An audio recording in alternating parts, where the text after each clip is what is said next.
Sports, entertainment, and politics. These are the three major things that dominate headlines today, and as a matter of fact, they dominated headlines back in March of 1992. Now, why do I bring up March of 1992? Because that was when I was born. So, for sports in March of 1992, there's Jenny Thompson, Olympic swimmer, won 12 medals in her time. She broke the world record in 1992, March 17th, in preliminaries for testing for the U.S. team, and she won the 100-meter freestyle. Later, Dalton Diebel, also a part of the U.S., made the U.S. record of the same event with a time of 1 minute and 2 seconds, whereas Jenny Turner's was 1 minute and 1 second. So that's pretty close. Onward, Jenny Thompson, who broke the record for the women's, went on to become a physician and graduated from Stanford University. Now that's impressive, if you ask me. You got most of both worlds. You got the activity and you got the academics.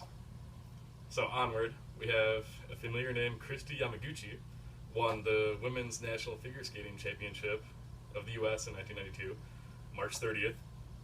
That tournament was in Oakland, and we have seen Kristi Yamaguchi a lot since then, commentating in the Olympics and also performances at Olympics. This is actually something that really relates to the news that we see today. Jose Canseco, who was a Hall of Fame baseball player in the MLB, played for the Oakland Athletics. His $200,000 Lamborghini was backed into, and he had to pay for it. And that's like something that we'd see in the news today. So the whole topic behind this that I'm coming from is that news from today is strikingly similar to news of March of 1992, which we don't really realize, and we don't think that they would occur like that. So onward, if you have heard of the sport called cricket, it's like the English version of baseball, where you have the paddle and you hit it and you basically run back and forth as many times as you can until that ball is thrown back to the pitcher. The Cricket World Cup of 1992 took place in England, and Pakistan took it home. And Pakistan seems pretty irrelevant in sports, but apparently they've got a heck of a cricket team. Onward, we have a little bit of an issue that I, for one, didn't even know about until I was researching, but Mike Tyson was sentenced to 10 years in prison for the rape of Desiree Washington. I thought that was amazing because Mike Tyson, if you hear about Mike Tyson, you think about one heck of a boxer that took home many championships, maybe one of the best boxers of all time. So they really covered that up since then. And also in the sports, last but not least, definitely not least, the Intramural A-League Flag Football champion, Intramural Softball champion of A-League, and Intramural Basketball champion, Marshall Harris was born March 17th, St. Patrick's Day, 1992, to Terry and Lisa Harris in Southfield Hospital. So, onward, we have entertainment. And when I say entertainment, I'm talking music, movies, television, Hollywood, anything that we'd see kind of on TMZ or E! News. So first, the band Mr. Big, who turned out to be a one-hit wonder, topped the Billboard Top 100 charts for the first 2 weeks of March with their single,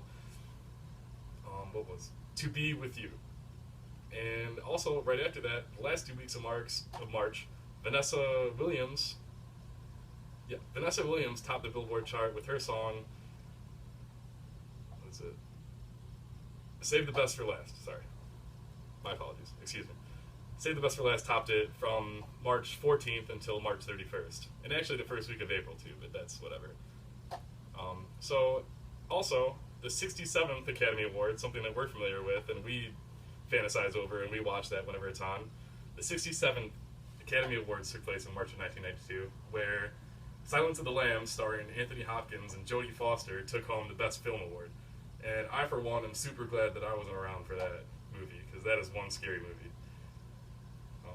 After that, Bruce Springsteen, March 31st, co-released 2 albums, The Human Touch and The Lucky Town. The Lucky Town is his single album, where Human Touch was really a collaboration of his old E Street band, which actually had a popular name that you've heard of, Randy Jackson, playing bass. I, for one, didn't know that Randy Jackson played bass guitar.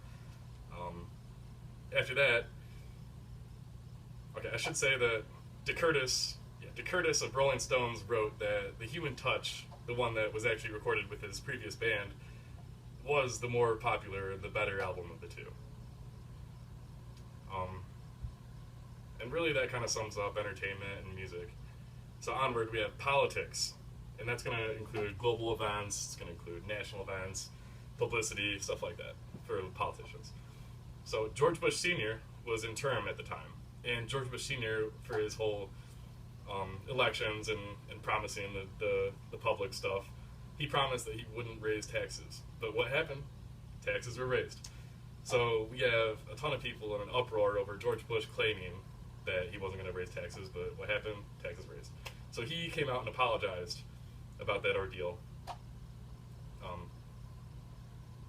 Then after that, in Eastern Europe, a earthquake registering 6.8, which is a huge earthquake on the Richter scale, devastated eastern Turkey and killed over 500 people. And that is just awful. And that's something that we definitely see in the news today, as we see like Hurricane Katrina or the Sandy Creek shooting and all these kind of shootings. Really catastrophic. And according to the U.S. Energy Information Administration put on by the government, gas was only $1 back in March of 1992. And that is amazing to me.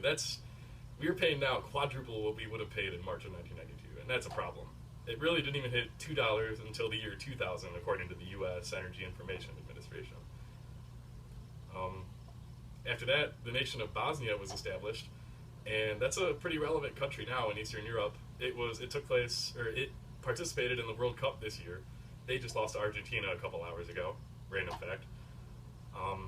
And after that, the United Nations was not really the United Nations that we know today, but in March of 1992, they had began their peacekeeping regime, which is how they came to be the peacekeeping UN that we see today, where they really set their foot forward and kind of exclaimed that they were going to make world peace and they were going to push this effort of all the countries getting together in unity. So all that being said, I should note that the media back then and the media today is strikingly similar. It really does look a lot like 2014, with the exception of Bruce Springsteen and that kind of music. Thank you.